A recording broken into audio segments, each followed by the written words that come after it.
Saya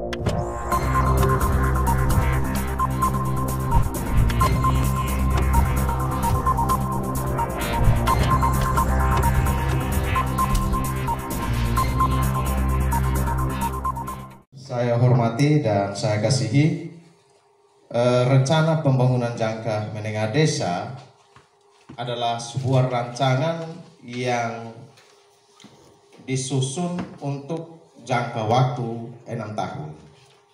Artinya bahwa selama 6 tahun kita telah menetapkan satu rancangan untuk pembangunan desa yang di dalamnya tentu ada 5 bidang yang harus kita selenggarakan di Desa Selu, yakni penyelenggaraan pemerintahan, pelaksanaan pembangunan desa, pemberdayaan masyarakat desa, pembinaan masyarakat desa, dan bidang tak terduga.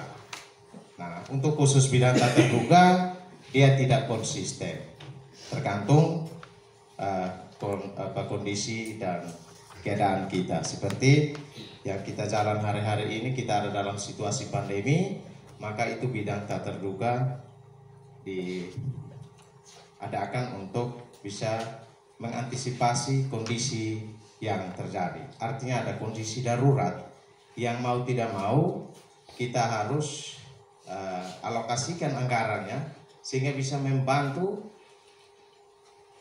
perekonomian dan juga mengatasi kondisi-kondisi yang terjadi. Bapak-Bapak sekalian yang saya hormati, berpacu dari musyawarah hari ini, kita lewat mekanisme yang ada, kita harus bentuk tim 11. Jadi tim 11 itu kita bentuk untuk melakukan satu kegiatan yang disebut dengan penggalian gagasan.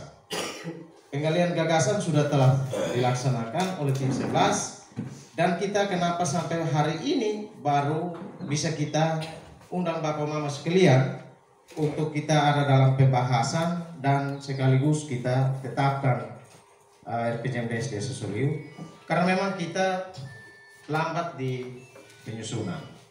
Jujur bahwa saya juga kaget-kaget lihat dokumennya karena dia kurang lebih 9 bab yang harus kita susun dalam sebuah dokumen RPJMDes. 9 bab. Oleh karena itu kami kesulitan benar untuk bisa proses penyusunannya bisa dipercepat. Karena sesuai aturan mestinya kepala desa setelah pelantikan maka 3 bulan dokumen ini harus ada. Nah, kita sudah molor sampai bulan Juli. Makanya kemarin saya bicara dengan tim 11 dan kebetulan Pak Pendamping bersama kita, saya bilang Pak Pendamping ini memang harus dipercepat. Mumpung kita nanti di bulan Juli itu kita sudah ada pada musrembang RKP, Rencana Kerja Pemerintah Desa. Nah, terjemahan dari RKPDes adalah RPJMDes. RKPDes dibicara untuk tahun anggaran, setiap tahun anggaran atau setiap tahun untuk kegiatan tahunan. Sementara RPJMDes dibicara untuk 1 periode. Artinya bahwa ada periodisasi yang nanti kita buat dalam desa ini. Oleh karena itu saya harapkan bahwa kegiatan ini bukan sekedar kita datang lalu hanya lihat formilnya saja. Tapi diharapkan untuk ada partisipasi aktif dari Bapak Mama sekalian untuk melihat perencanaan pembangunan di desa ini. Karena jujur bahwa rancangan RPJMDes ini harus ada keterlibatan Bapak Mama saudara semua. Sehingga kita ada pada satu titik namanya kesempurnaan. Ini masih jauh dari kesempurnaan, nanti bisa sebentar kita akan eksplorasi bersama-sama. Ada penyajian materi yang telah kita sudah bagikan tugasnya kepada setiap kita yang nanti akan membawakan materinya sehingga bisa diikuti dengan baik supaya kita sama-sama koreksi dokumen ini supaya kalau ada perbaikan kita perbaikan memang begitu. Bapak-bapak sekalian yang saya hormati, untuk kegiatan-kegiatan tentu nanti sebentar kita akan mengikuti.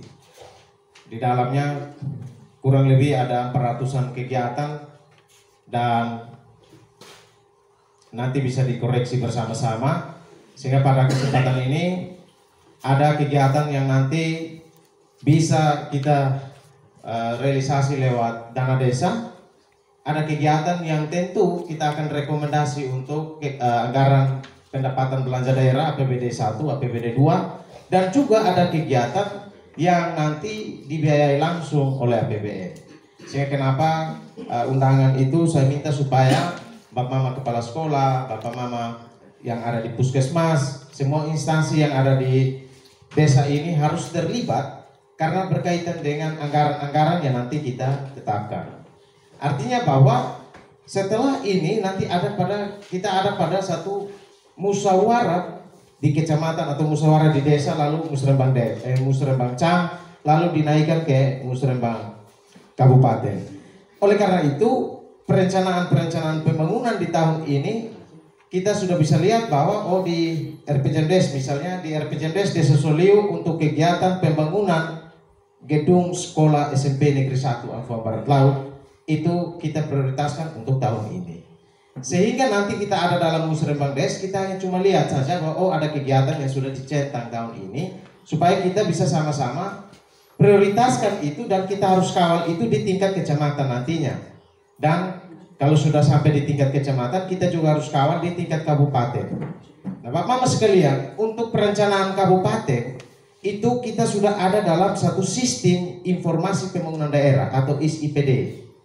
Dan puji Tuhan kemarin untuk tahun 2022 itu Desa Soliu yang input SIPD itu. Saya kebetulan dengan bendahara pergi ke Bapeda minta bahwa ini desa-desa belum input para input SIPD. Sehingga kita Desa Soliu saja yang menginput itu. Sehingga kemarin di kecamatan mestinya hasil input SIPD itu yang menjadi rekomendasi untuk kita bahas di kecamatan. Tapi kemarin di kecamatan mungkin mereka belum sempat melihat itu karena saya lihat di portal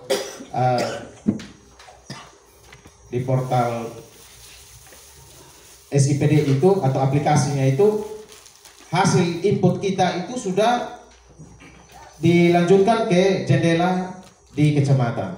Artinya bahwa usulan-usulan yang telah kita input di SIPD itulah yang nantinya di print out baru kita bahas di kecamatan untuk menentukan perankingan. Kira-kira alur perencanaan di pembangunan itu kira-kira seperti itu nanti diperjelas oleh Pak Pendamping.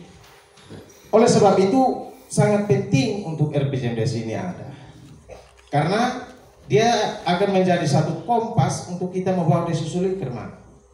Atau Desa Soliu selama 6 tahun ini akan dibawa ke mana. Kita lebih fokus misalnya kepada pertanian kah, peternakan kah, atau peningkatan produk perekonomian masyarakat melalui industri-industri kecil kah. Itu semua harus tercantum dalam dokumen ini sehingga kita bisa punya target dalam setiap tahunnya kita lebih utamakan kemana. Sehingga kita sudah punya warna bahwa di depan sana nanti output Desa Soliu seperti itu. Gagal dan tidaknya itu nanti di pelaksanaan. Nanti ada momen untuk kita evaluasi bersama-sama sehingga nanti kita dan masyarakat bersama-sama berpartisipasi aktif dalam setiap pembangunan di desa ini. Karena kita bicara tentang pembangunan itu bukan semata-mata pembangunan yang dirancang secara teknokratik yang datang dari pikiran kepala desa atau pikiran perangkat desa atau pikiran OPD yang di atas. Tapi pembangunan sekarang itu masyarakat dia sudah menjadi agen atau subjek dari pembangunan itu sendiri. Sehingga masyarakat dia bukan hanya terlibat dalam pembahasan musrembang seperti ini, tapi kita libatkan masyarakat juga dalam memutuskan keputusan-keputusan dalam perencanaan pembangunan. Itu yang disebut dengan bagaimana keterlibatan masyarakat atau partisipasi masyarakat terhadap pembangunan. Kalau dulu-dulu tidak. Dulu-dulu masyarakat dijadikan sebagai objek. Kalau bahasa keren mungkin top down. Kalau sekarang diistilahkan bottom up. Usulan itu kita gali dari bawah, makanya ada pagas, penggalian gagasan dan lain sebagainya. Dan setelah pelaksanaan pagas itu dilakukan, kita ada pada penyusunan, dan penyusunan itu selesai, kita wajib mengundang Bapak Mama sekalian untuk ada dalam pembahasan sekaligus kita tetapkan bersama-sama. Jadi bukan seperti dulu-dulu kok nanti tinggal program datang Bapak Mama dong jadi penonton dan lain sebagainya. Tapi sekarang tidak. Sekarang seperti yang saya jelaskan, sehingga pada kesempatan ini saya harapkan kita sekali lagi untuk kita bisa mengikuti dengan cara seksama dan kita bisa teliti dengan baik apa yang telah kita rancangkan dokumen ini, sehingga dokumen ini bisa menjadi satu arah, tujuan, harapan kita bersama. Oleh karena itu, dengan demikian maka apa yang saya sampaikan ini kiranya dapat diterima oleh kita semua, dan atas perhatian kita semua saya ucapkan terima kasih. Saya kembalikan. Oke, baik, terima kasih. Acara selanjutnya adalah sambutan yang kedua, yaitu dari Bapak BPD.